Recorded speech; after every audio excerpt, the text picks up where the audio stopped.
পশ্চিম মেদিনীপুরের শালবনী ব্লকের দহ এলাকায় এক তৃণমূল নেতার বাড়ি থেকে একাধিক আধার কার্ড উদ্ধার হওয়ার ঘটনায় ব্যাপক চাঞ্চল্য ছড়িয়েছে। ঘটনার খবর ছড়িয়ে পড়তে এলাকায় উত্তেজনার সৃষ্টি হয়। স্থানীয় সূত্রে জানা গেছে, প্রাক্তন তৃণমূল বিধায়ক সুজয় হাজরার ঘনিষ্ঠ হিসেবে পরিচিত রবি দাস নামে ওই তৃণমূল নেতার বিরুদ্ধে দীর্ঘদিন ধরে এলাকার একাংশের মানুষের ক্ষোভ ছিল।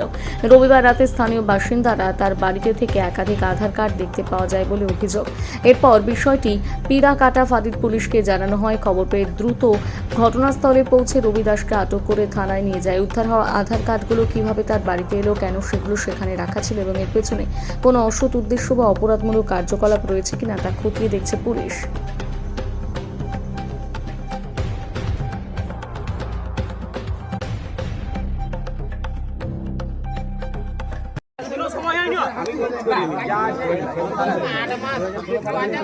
আরে ওই তো মিথ্যা কথা বলছি, এটা 8 মাসের কেস না, এটা 10-8 বছরের, এটা 8 বছরের কেস। এটা 8 মাস। তাহলে পিয়ন তোমাকে কতদিনের কথা বললো বলো? পিয়ন অনেক পিয়ন বলছে আমি ওর কাছে 15 বছর টাকা খরচা দিয়ে দিই। আমাকে কোন পিয়ন দিয়ে গেছে? 15 বছর বাবার নামটা কি? আচ্ছা, তোমার নাম কি? আমার নাম রবি দাস। তোমার বাবার নাম? অজয় দাস। তাহলে আমি বলছি আজ 1 বছর 2 বছর আগে আমি তাহলে পিয়নের কাছে গেলাম। যদি 8 মাসের কেস হতো তাহলে তো আমাকে পিয়ন বলতো যে তোর দিয়ে চলে আসছি। হ্যাঁ, তাহলে দিয়ে চলে আসছি, আমার ঘরকে আসেনি, আমি তবু বারবার গেছি।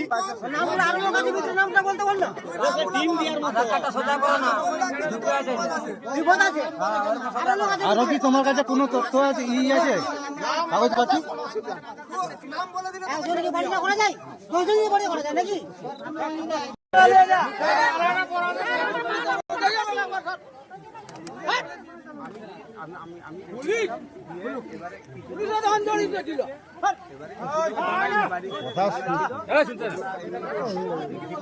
মানা ওর হাতে তুলে দিয়েছিলাম, বলি আমি দিয়ে দিলাম, কারণ লাগে দিয়ে দিচ্ছি আমরা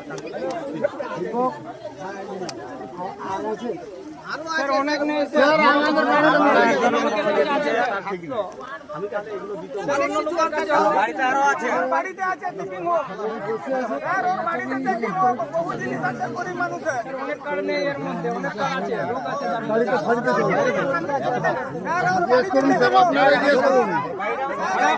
আছে, ওর আধার কার্ড নাই, অনেক মাল বাড়িতে আছে, অনেক মাল